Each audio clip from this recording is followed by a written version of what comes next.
এই নকল বাড়ি সাজাও, তোমার আমার আসল বাড়ি কবর।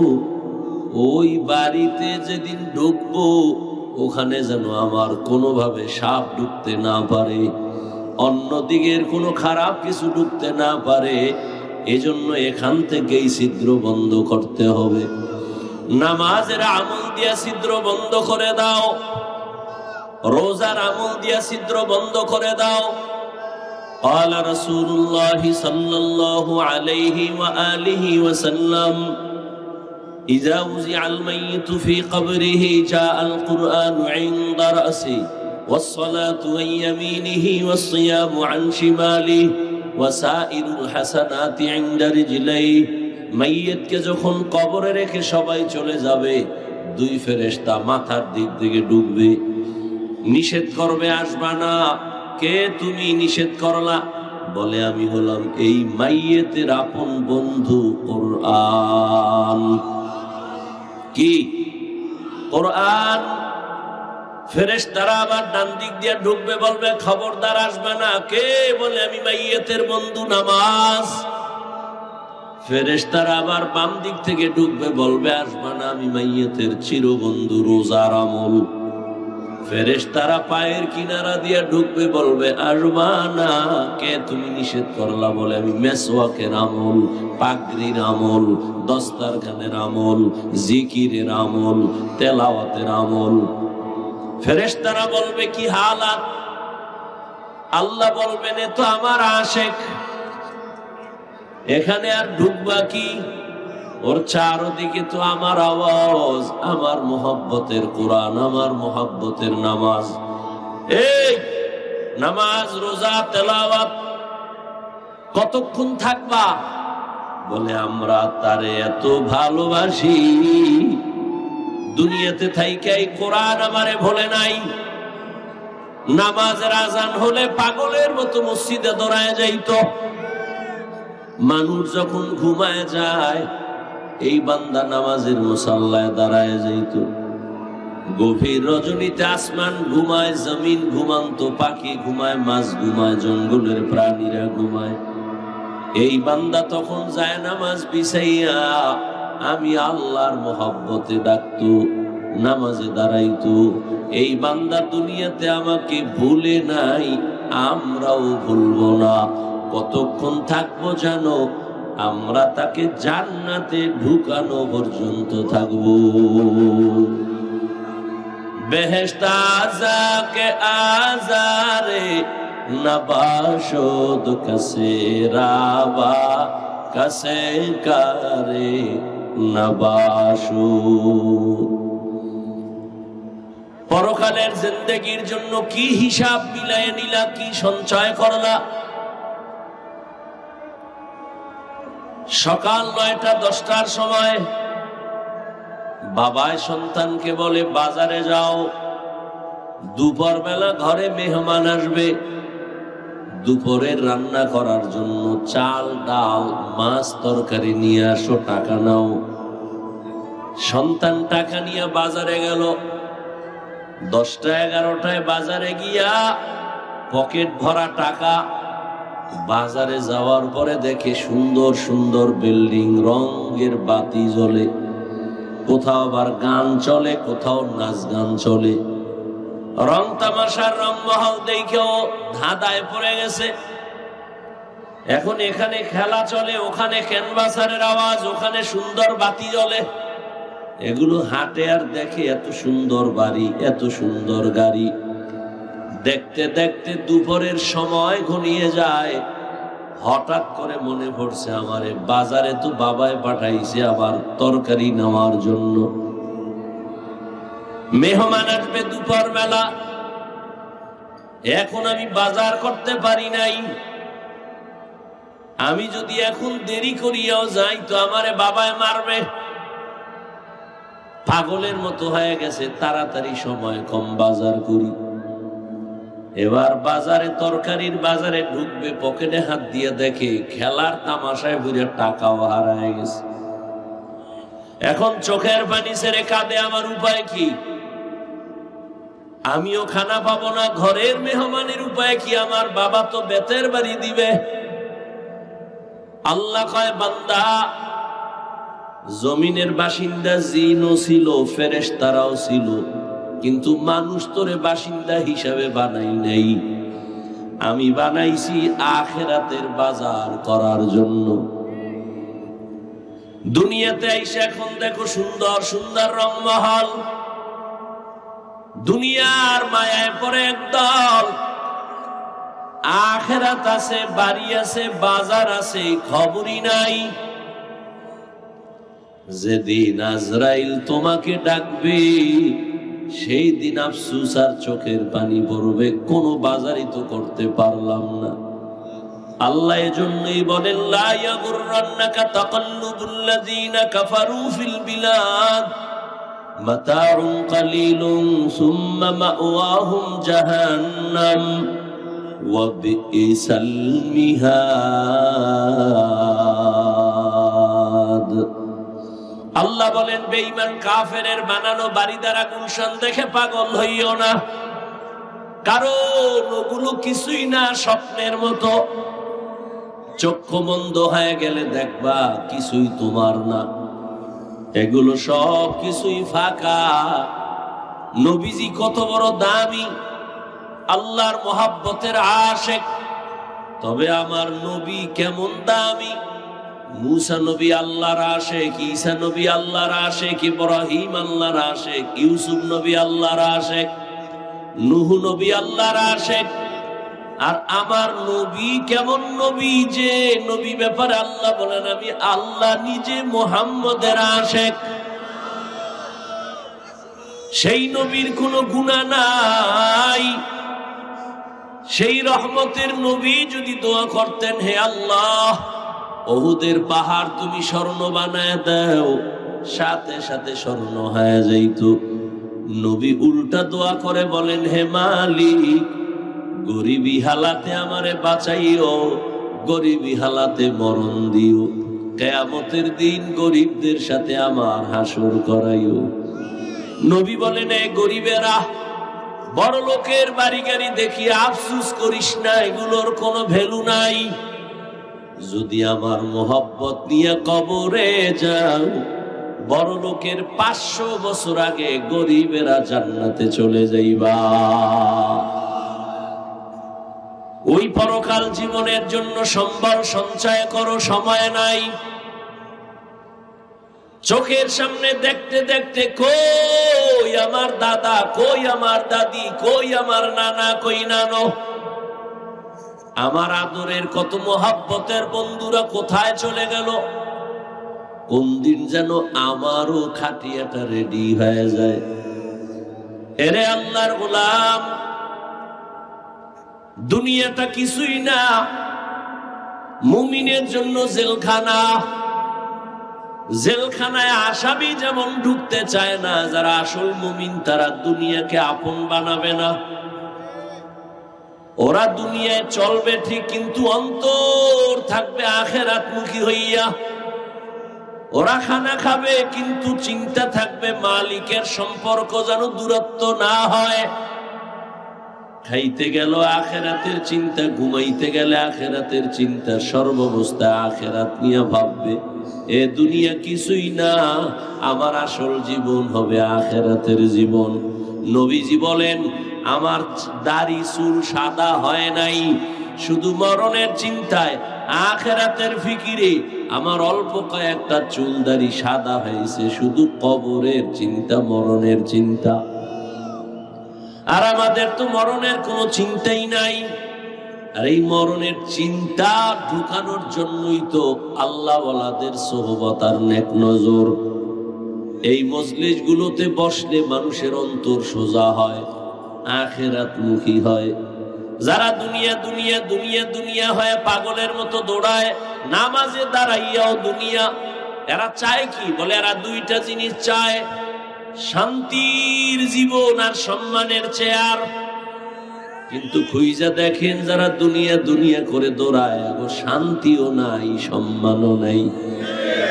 10 তলা বিল্ডিং উঠাইছে, কি লাভ হবে এই বাহাদুরি করে যদি বিল্ডিং থুইয়া জঙ্গলে ঘুমানো লাগে? কোটি কোটি টাকা ব্যাংকে রেখে বাহাদুরি করে কি লাভ যদি ওই টাকা তার বংশে কেউ ভোগ করতে না পারে? এর থেকে তো খেরের ঘর ভালো, টিনের ঘর ভালো। এই বুঝটাই তো বলখের বাদশা ইব্রাহিম ইবনে আদহাম পেয়ে গেল। ইব্রাহিম ইবনে আদহাম চিন্তা করে, আরে আমার অর্ডারে বলখের এলাকার মানুষ উঠে আর বসে, কিন্তু প্রতিদিন সকালবেলা একটা সূর্য উঠিয়া পশ্চিমে অস্ত যায়, এটা তো আমার অর্ডারে চলে না। তাহলে এটার পিছনে যার অর্ডার চলে তিনি তো আরো বড় বাদশা, তারে যে আমি চিনি না, আমি এখনো তো আসল জ্ঞানী হতে পারিনি। ভাবতে ভাবতে ভাবতে ভাবতে হঠাৎ করে চেঞ্জ হয়ে গেল, সিদ্ধান্ত নিল না, এ রাজত্বের কোনো দাম নাই, আমার অর্ডারে যদি সূর্য চলতো তো আমার দাম, তাহলে এই রাজার সাথে আমার সম্পর্ক করা দরকার। রাজকীয় পোশাক ফালাইয়া এইবার সালার চট লইয়া জঙ্গলের দিকে দৌড়ায় আসল মালিকের তালাশ করার জন্য। বাড়ি চিনলাম, গাড়ি পাইলাম, মা বাবা সব পাইলাম, আর মনে করি আমার আমার আমার, কিন্তু চিন্তা করে দেখলাম যে কবরে আমি শুইব, ওই কবরও কিন্তু আমার না, ওই কবরের জায়গাও আমার না। আসল মালিকের সাথে সম্পর্ক, ভাই চিনলাম, বোন চিনলাম, সব চিনলাম, কিন্তু আমারে যিনি বানাইছেন আসল মালিকেরা চিনলাম না। ইব্রাহিম সাগরের পাড়ে দৌড়ায়, রাজকীয় পোশাক ফালাইয়া এবার জীর্ণ শীর্ণ পোশাক নিয়ে দৌড়ায় আর আসল মালিকের তালাশ করে। একদিন এই রাজপ্রাসাদের দামি দামি লোকেরা গিয়ে দেখে ইব্রাহিম সাগরের পাড়ে বসা, বয়ে রয়েছে জীর্ণ শীর্ণ পোশাকে। ইব্রাহিম, তুমি এই সব সাইরা কি পাইলা? অনেক কিছু পাইছি। দেখবা কাহা, হাতে একটা সুই ছিল লোহার, এটা সাগরে ফালাই দিছে। আমার রাজত্ব দেখবা কাহা? দেখবো। ইব্রাহিম গায়ে সাগরের মাছ, আমার সুই নিয়ে আসো। হাজার হাজার মাছ স্বর্ণের সুই নিয়ে আসছে। ইব্রাহিমকে দেখছো? আরো দেখো। এই তোদের সুই চাই না, আমার সে লোহার সুই দাও। অনেকক্ষণ পরে একটা ছোট মাছ লোহার সুই নিয়ে এসে হাজির। ইব্রাহিম কয়, আমার রাজত্ব এখন জাহেরে না বাতেনেও চলতেছে, সমুদ্রে চলতেছে। মান কানা লিল্লাহ কানা আল্লাহু লাহ, যে আল্লাহর হয়ে যাবে সারা দুনিয়া তার হয়ে যাবে। আল্লাহর হওয়ার জন্য আল্লাহ আল্লাহর সাথে সম্পর্ক রাখতে হবে। আল্লাহ সবাইকে তৌফিক দান করেন। সুবহানাকা লা ইলমা লানা ইল্লা মা আল্লামতানা ইন্নাকা আনতাল আলিমুল হাকীম। রব্বি ইশরাহ লি সাদরি ওয়া ইয়াসসির লি আমরি ওয়াহলুল উকদাতাম মিন লিসানি ইয়াফকাহু কওলি। दुर्फशानी ने तेरे कतरों को दरिया कर दिया, दिल को रोशन कर दिया, आँखों को बीना कर दिया, दिल को रोशन कर दिया, आँखों को बीना कर दिया। यहाँ हम सब मुसाफिर है, कब्र आखिर ठिकाना। कोई आगे रवाना है, कोई पीछे रवाना, कोई आगे रवाना है, कोई पीछे रवाना। আল্লাহ পাকের দরবারে শুকর। আরে ভাই মনিটরে সাউন্ড বাড়াও।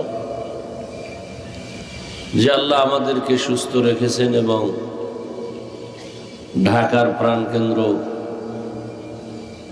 ঐতিহাসিক দুধখোলা মাঠে বাংলাদেশ বিভাগীয় মুজাহিদ কমিটি আয়োজনে আজকের 3 দিন ব্যাপী ওয়াজ মাহফিল ও হালকায় জিকিরের সমাপনী দিন। মোহতারাম সভাপতি, প্রধান অতিথি আমিরুল মুজাহিদিন হযরত পীর সাহেব হুজুর চরমনাই দামাত বারাকাতুহুম একটু আগে বয়ান করে গেলেন ডালকানগরের হযরত পীর সাহেব হুজুর দামাত বারাকাতুহুম। আরো অনেক উলামায়ে কেরাম গতকাল এবং তার আগের দিন নায়েবে আমিরুল মুজাহিদিন শেখ চরমনাই দামাত বারাকাতুহুম সহ অনেক উলামায়ে কেরাম। উলামায়ে কেরামের মজলিসে বসাটাই এক বরকত, কারণ কিয়ামত পর্যন্ত আর নবী পাবো না, সাহাবায়ে কেরাম আর পাবো না, বড় বড় আইম্মায়ে কেরাম আর পাবো না, আউলিয়ায়ে কেরাম যারা ছিলেন এদেরকেও পাবো না, যাদের চেহারা দেখলেই দিল পরিবর্তন হয়ে যেত। কিয়ামত পর্যন্ত যারা থাকবেন একমাত্র উলামায়ে কেরাম। আবার এখানেও খুব সতর্ক যে উলামায়ে আহলে হক, আবার একদল আছে উলামায়ে আহলে বাতিল। আহলে হক উলামায়ে কেরামের সান্নিধ্যে সময় কাটানো, কেউ বলছেন 100 বছর। হাকিমুল উম্মত মুজাদ্দিদুল মিল্লাত শাহ আশরাফ আলী থানভী রহমতুল্লাহ আলাইহি বলছেন 1000 বছর থেকে উত্তম। কারণ এক একজন উলামায়ে আহলে হক একটা কোষ্ঠী পাথর, তাদের সোহবতে বসলে নবীজি বলছেন মুর্দা দিল জিন্দা হয়ে যায়। কেমন জিন্দা? সূর্যের গরম তাপ পাইয়া জমিন যেমন শুকায়া ফাটল ধরে, চাষাবাদ চলে না, ফসল উৎপাদন হয় না, ওই জমিনে আল্লাহ রহমতের বৃষ্টি দিয়া মুহূর্তের মধ্যে তাজা বানায় দেন, চাষাবাদ চলে, ফসল উৎপাদন হয়। ঠিক দুনিয়ার রং তামাশার লোভে পড়িয়া গুনাহের মোহে পড়ে যাদের অন্তর ভেঙ্গে চুরে গুনার কারণে ফাটল ধরে গেছে, এখন আর নেক আমলের চাষ হয় না, নামাজ ভালো লাগে না, রোজা ভালো লাগে না, তিলাওয়াত ভালো লাগে না। উলামায়ে কেরামের মজলিসে বসলে তখন সাকিনা নাজিল হয়, রহমত বর্ষণ হয়। ওই বৃষ্টির রহমতের ফোঁটা যখন পড়ে গুনাহগারদের দিল জোড়া লেগে লেগে তাজা হয়ে যায়। আর তাজা হওয়ার পরে আগে নামাজ পড়তে ভালো লাগতো না, এখন নামাজ না পড়লে ভালো লাগবে না, এই অবস্থা তৈরি হবে। উলামায়ে কেরামের নেক নজর বড় দামি। আমি সংক্ষেপ সময়, ঈশান নামাজ খুব কাছাকাছি, অনেক হযরতরা বয়ান করবেন, শেষ আখেরি বয়ান করবেন হযরত পীর সাহেব হুজুর দামাত বারাকাতুহুম।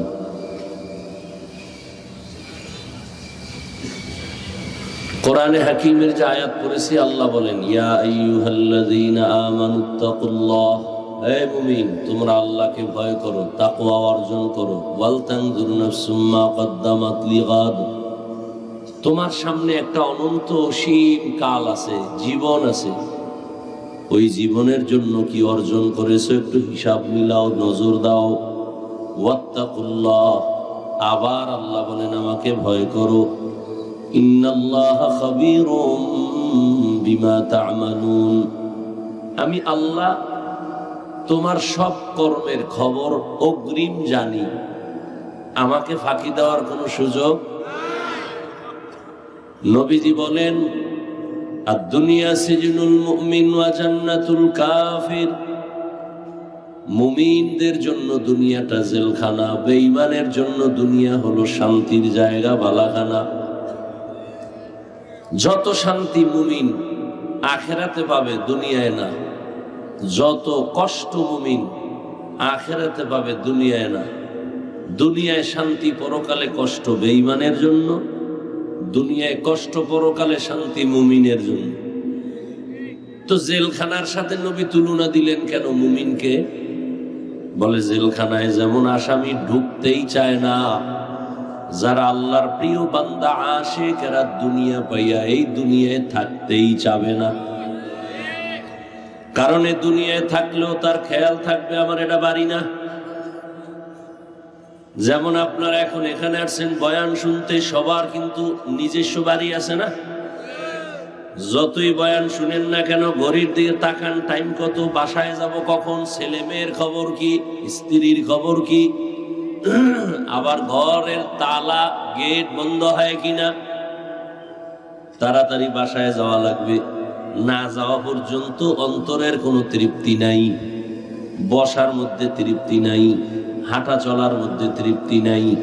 ঠিক এই দুনিয়ায় যারা আমার আল্লাহর আশিক খাঁটি মুমিনেরা দুনিয়ায় চলবে, বাজারে যাবে, খানা খাবে, সব ক্ষেত্রেই, কিন্তু ভেতরে একটা আওয়াজ, কখন আমি আমার আসল বাড়ি যাব। সেখানে আমার বাড়ির অবস্থা কি? হ্যাঁ, নিজের একটা ঘরে থাকবেন কয়দিন? 60 বছরের গ্যারান্টি, 1 বছরের গ্যারান্টি। দুনিয়ার যে ঘর উঠাইছেন ওই ঘরে আপনি একদিন থাকার গ্যারান্টি। 1 ঘন্টা, 1 মিনিট, 1 সেকেন্ড নিঃশ্বাসের নাই বিশ্বাস। সেই বাড়িটারে সাজানোর জন্য কত টাকা, এসি লাগাইছি আবার রুমে, ছিদ্র দিয়ে যেন বাইরের বাতাস না ঢুকে বন্ধ কর। সামান্য একটু সময় দুনিয়ার বাড়িতে থাকার জন্য কত সুন্দর বাড়িটারে সাজাইলাম, টাইলস করলাম, মোজাইক করলাম, কত সুন্দর। কিন্তু আমার মৃত্যুর পরে যে কবরের বাড়ি, হাজার হাজার হাজার বছর ওখানে কাটানো লাগবে, ওই বাড়িটাও যদি ছিদ্র বন্ধ করে না যায়, ওই বাড়ির মধ্যে ছিদ্র দিয়া সাপ ঢুকবে, বিচ্ছু ঢুকবে। ওই কবরের চারদিক থেকে ছিদ্র দিয়া জাহান্নামের আগুন ঢুকবে। তুমি আমি আরামে থাকার জন্য কত সুন্দরভাবে ঘরের ছিদ্র বন্ধ করি, বাইরের বাতাস যেন না ঢুকে। আমি ঘুমাবো, এসির বাতাস যেন বাইরে না যায়। সামান্য সময়ের জন্য তুমি